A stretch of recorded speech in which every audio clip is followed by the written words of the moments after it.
Dans cette vidéo, nous verrons deux activités annexes que fait le GPUNAPAC au Cameroun. Mais avant, je te rappelle ce qu'ils font comme activité principale. Premièrement, ils sont spécialisés dans la production et l'exportation d'ananas au Cameroun vers les marchés extérieurs. Donc, ils produisent des ananas tels que la Cayenne lisse, majoritairement, la Pain de sucre, la Queen Victoria, et récemment, ils ont commencé à produire de la MD2. Et cela, en fait, est exporté vers les marchés extérieurs européens tels que la France et l'Italie, pour ne citer que ceci. Ensuite, comme deuxième activité, ils font de la transformation de fruits en jus de fruits vendus sur le nom de la marque ZA. Et cela est toujours commercialisé dans les grandes surfaces au Cameroun, mais aussi beaucoup plus à l'extérieur parce que les prix ne sont pas abordables pour tout le monde. Moi, c'est Joël Kamté et sur ma chaîne, on parle d'import-export des fruits exotiques de l'Afrique vers l'Europe, mais aussi on parle d'agro-business en général. Alors, le thème de la vidéo aujourd'hui est de parler de deux activités annexes que fait le GPUNAPAC au Cameroun.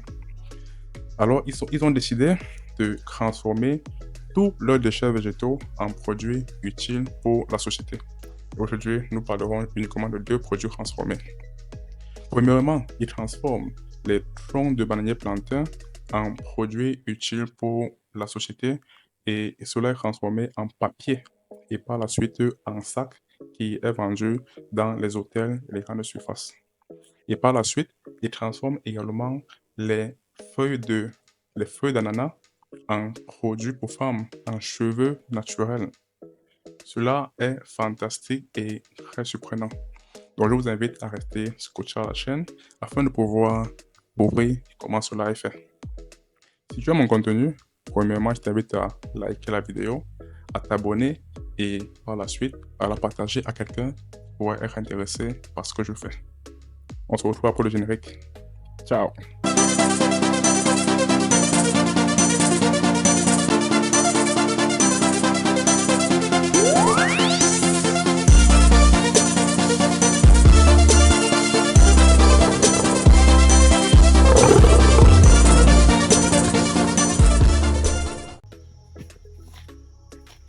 C'est ça le papier.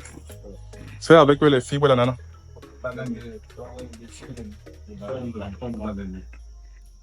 Tu veux attraper un peu de mon dessin qui est les fibres. Et ce produit, à quoi est-ce qu'il sert? Faire des sacs Ah, des sacs. et des boîtes. Waouh! Les papiers et fibres de bananier sont hyper résistants Waouh! et biodégradables, bien sûr. Et les sacs sont vendus localement ou Oui, à des entreprises qui utilisent ça pour mettre leurs produits à l'intérieur. Alors, il faut savoir que c'est quand même une activité artisanale, manuelle. Bien sûr qu'on est un plus cher que des sacs locaux, issus de production grande industrielle? production. Des sacs avec les fibres de banane.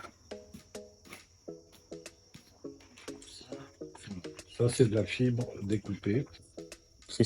voilà, qu'on va mettre dans ce qu'on appelle la pile hollandaise, là, pour faire la pâte à papier.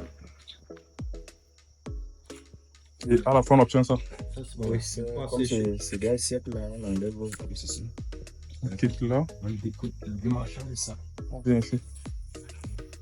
Waouh.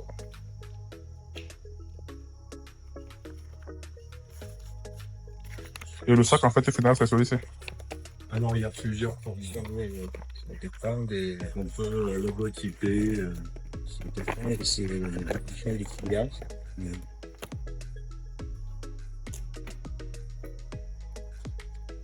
Zingana Hotel.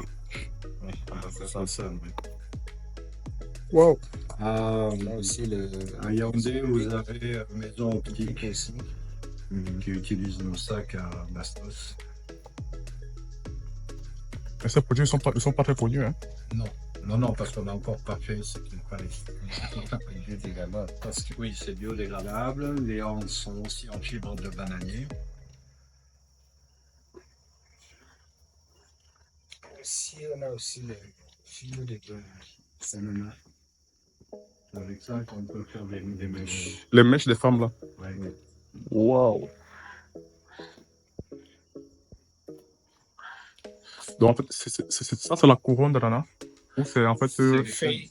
Le fait, il y a le fibre également à l'intérieur. Et avec ça, on réussit à faire les mèches. Ce que les femmes appellent les mèches naturelles. Alors, elles sont naturelles, oui, ça c'est sûr, parce que même si on les teinte aux couleurs que les femmes aiment porter, c'est toujours avec de la teinture naturelle. Arrêtez un peu, s'il vous plaît.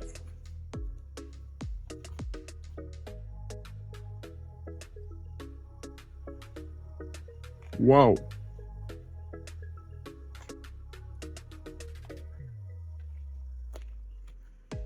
Donc, après avoir obtenu la paille ici, on la met dans cette machine. Là, on la mélange donc avec de l'eau, bien sûr. Mhm. On y ajoute un peu de papier de recyclage si on veut atténuer un peu la teinte ou augmenter la teinte. Mhm. Et après, donc la pâte est étalée, pressée, avec la presse là, et après la feuille est mise à sécher. Ouais, c'est ça la presse. Non, ça c'est pour extraire les fibres des troncs. Ça, elle a fait ça. Extracteur. Donc, au départ, en fait, on met le tronc ici. On met le tronc, on le retire. On le retire pas ici. Non, là c'est les déchets qui vont tomber. Ah. On le retire. Ouais. Et le tronc est transformé, on va dire, en fibre. Après, on doit couper juste la tête. Ça entre là. Après, tu retires, la pâte sort, tu tiens le fil. Puis tu vas aller chercher dans le bâtiment.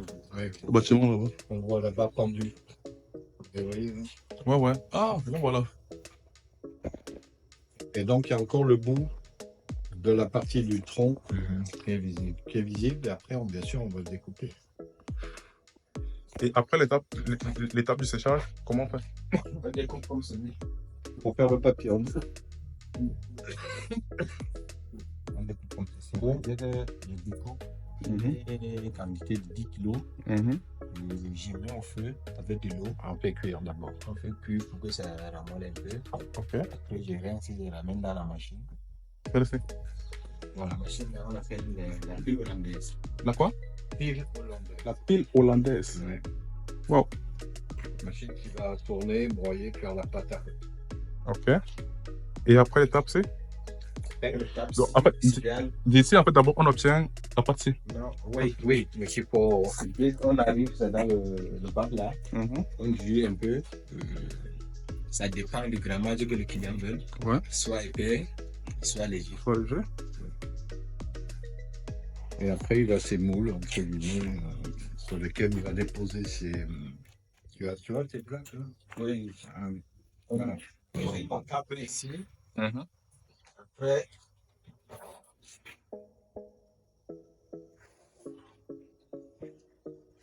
j'ai mes tamis. Comme ça reste sur le tamis, je mets une toile comme ça. Je viens avec son tamis. Le tamis, je fais la main là. Et que j'enlève, je recouvre. Tout c'est séparé. Pour que si ça se colle, ça serait l'épaisseur c'est rouge. Ouais. Et je fais ça comme ça. Dès que je fais, moi c'est 50 et 60. Je la mets dans la presse. Parce qu'il y a énormément d'eau à l'intérieur, donc on ne peut pas mettre à sécher comme ça. Et puis, il faut que la feuille ressemble à une feuille. Ouais. Là, on a une épaisseur.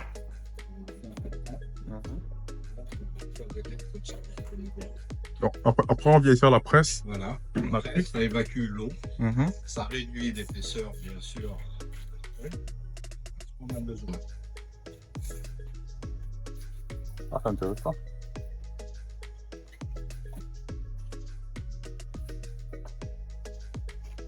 Wow. Donc, pourquoi utiliser les troncs de bananier? Avant, vous savez que les troncs qu'il y avait produits, soit on les brûlait, soit on mettait des produits phytosanitaires pour les tuer. Ces deux pratiques qui sont pas bonnes en fait, sont pour l'environnement aussi. Donc on s'est dit, on s'est dit qu'est-ce qu'on peut faire avec ça pour protéger la nature et servir à quelque chose. D'accord. Donc là, en fait, tu veux montrer le processus? Processus d'extraire les fibres du...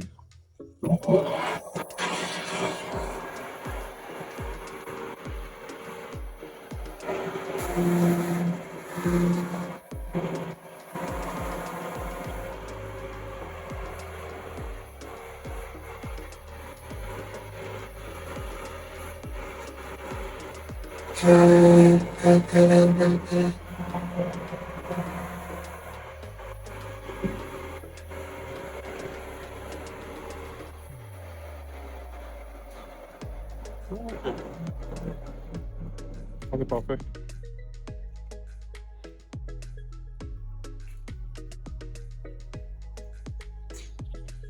Donc, lorsque vous avez récolté vos bananes plantains, vous prenez directement les troncs. Alors, lorsque le tronc est prêt à être coupé, hein, on le laisse un peu quand même après la récolte, pour qu'il perde plus encore de sa force. Il y a des troncs qu'on garde pour une seconde floraison. Mais après deux, en général, on les coupe. Bon, Ça comme dé- depuis que je suis dedans, et chaque tronc, bon, au fait, quand le tronc qui est déjà produit la banane, le fibre ça aussi un peu trop costaud.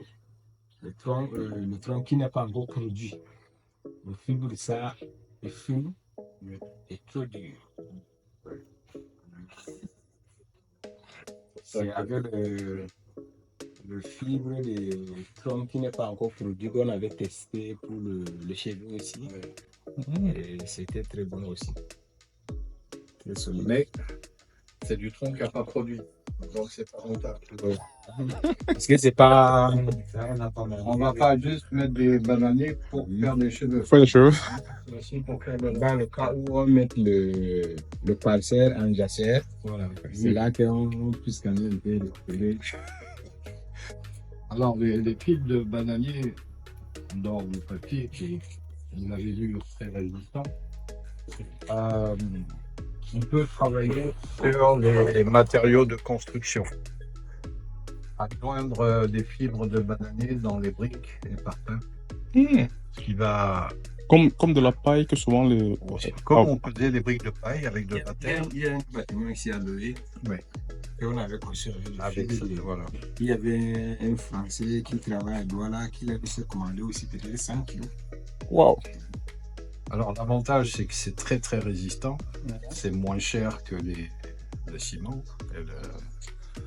Donc on avait une entreprise effectivement qui avait commencé à produire ces briques et ces parpaings, mais qui malheureusement n'a pas tenu le choc. Et on n'en a pas recherché d'autres parce que on avait d'autres priorités, mais ça fait partie dans le futur. Matériaux de construction et matériaux d'isolation. C'est bien à savoir. La fibre de bananier a une conductivité thermique, une réduction thermique plutôt très importante. Et il y a des gens qui ont déposé des brevets et des choses comme ça pour fabriquer des panneaux avec de la fibre de bananier incorporée. Ce qui fait plusieurs choses, c'est plus léger, c'est aussi résistant que les plaques de plâtre en termes d'isolation phonique et thermique. Donc il y a plein d'usages possibles Avec la fibre de banane. avec la fibre de bananier. On peut faire des vêtements, des tapis, on peut tisser, là. On peut faire également du fil avec. On peut faire des fils, oui. Pour le tissage. Hein.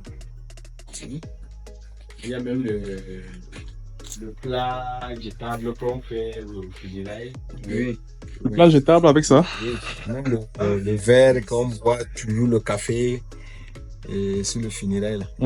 C'est toujours fait comme ça.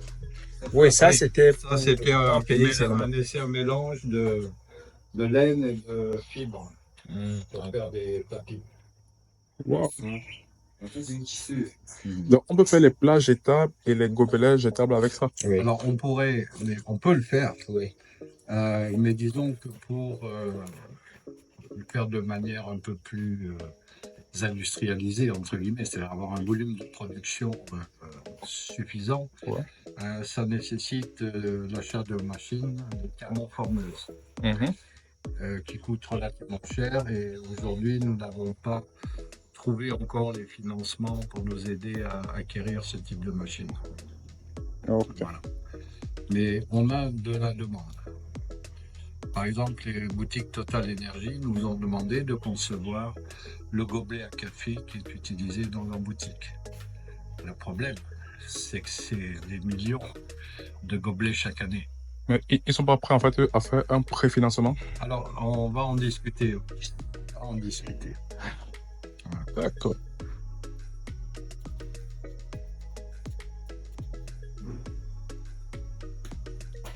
Alors, beaucoup, bon, on va dire que nous, ici, c'est une petite vitrine du développement durable.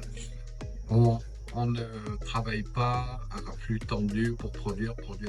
On a quelques clients, c'est bien. On va en chercher d'autres, mais on doit d'abord s'équiper en matériel.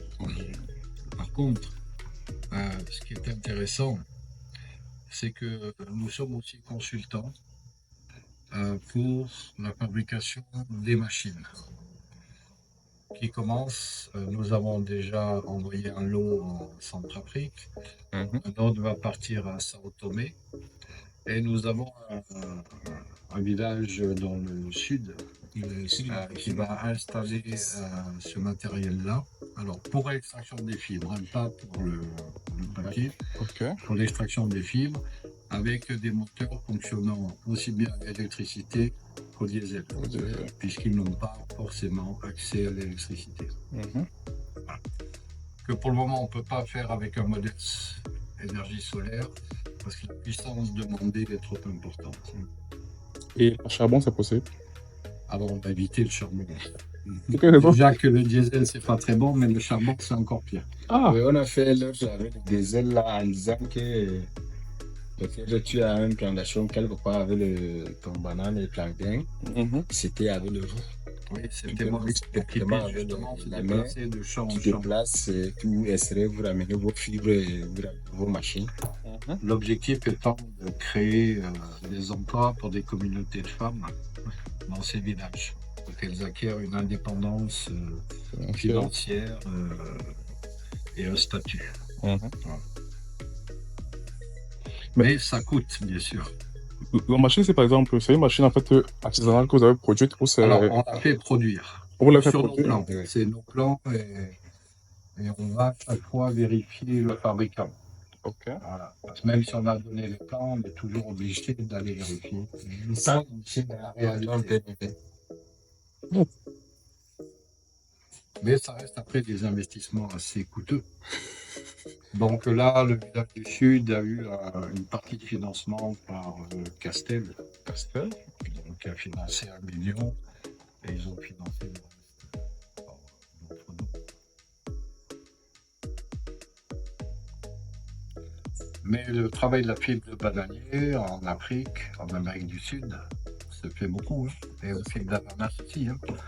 Moi, j'ai vu des vêtements extraordinaires faits à base de fibres d'ananas et de bananier. Wow.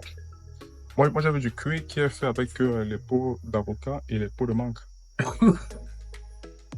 Oui, c'est possible. Ils font de bonnes chaussures avec ça. On peut faire des chaussures. Alors, on peut faire des chaussures aussi en fibre de bananier. Oui. Et là, je peux vous dire que la résistance, elle sera supérieure au cuir. La fille qui avait passé les commandes de fibres une fois. Ah oui.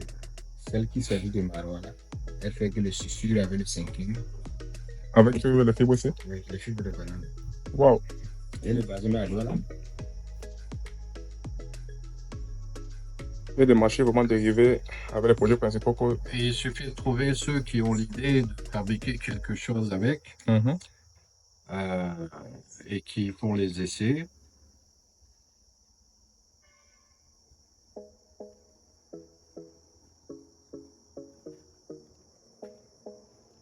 Là, par exemple, c'est un de nos clients. Voilà ce qu'il fait.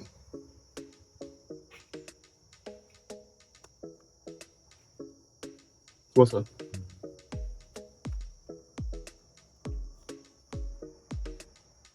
Ok. Si après c'est possible, ces photos, vous me les Je vais vous envoyez. envoyer l'adresse. Oui.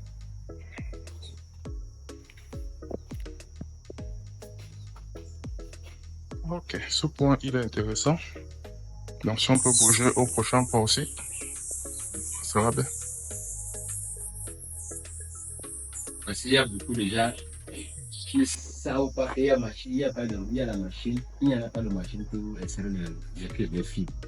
Mais il y a certains gens qui savent déjà qu'au Cameroun, c'est la fibre à ça. C'est beaucoup, pourquoi il y a beaucoup de clients qui sortent à des étrangers pour visiter. Comme pour celui des Sandapi, il a vu seulement sur le vidéo en l'air. Oui, bien sûr. Il a contacté seulement comme ça. Et les machines sont produites ici au Cameroun ou Voilà. à Douala? Voilà. Ok. Mais bon, c'est compliqué. C'est très compliqué. Il faudrait à la limite qu'on ait quelqu'un en permanence sur place pour éviter de devoir refaire faire des choses. Parce que même avec les plans, ça manque un peu de rigueur et de précision. C'est-à-dire que l'habitude, c'est bon, c'est joli, on va dire, mais on ne regarde pas les détails. Voilà. Tandis que nous, on a besoin que les détails soient aussi bien faits que l'image générale. Voilà. Parce que nos clients, c'est ce qu'ils veulent. La fonctionnalité en fait. Voilà. L'efficacité. L'efficacité, la fonctionnalité, l'esthétisme, tout ça, ça rentre en compte. D'accord. Donc ça, c'est aussi pour bien démontrer que le GIC d'Attaque et Sophie SARL ont une volonté de développement durable. On a investi là-dedans sans que ça nous rapporte forcément autant qu'on dépense, mais c'est l'image qu'on veut donner. Et c'est politique, pardon, de respecter la planète. D'accord. Merci pour cette partie.